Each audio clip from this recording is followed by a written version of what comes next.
أعوذ بالله من الشيطان الرجيم. بسم الله الرحمن الرحيم. وإذ قال موسى لقومه يا قوم اذكروا نعمة الله عليكم إذ جعل فيكم أنبياء وجعلكم ملوكا وآتاكم ما لم يؤت أحدا من العالمين. يا قوم ادخلوا الأرض المقدسة التي كتب الله لكم ولا ترتدوا على أدباركم فتنقلبوا خاسرين.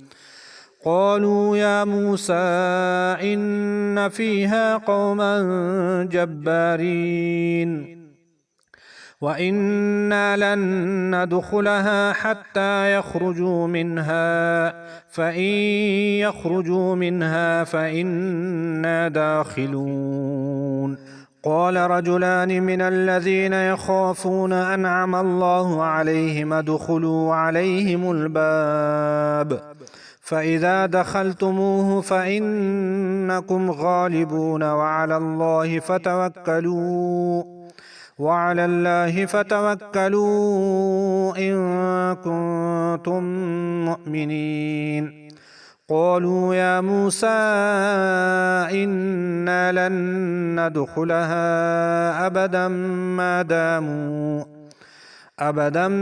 ما داموا فيها فاذهب أنت وربك فقاتلا إنا هاهنا قاعدون.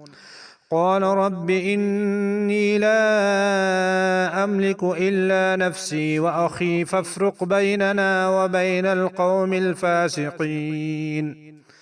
قال فإنها محرمة عليهم 40 سنة يتيهون في الأرض فلا تأس على القوم الفاسقين.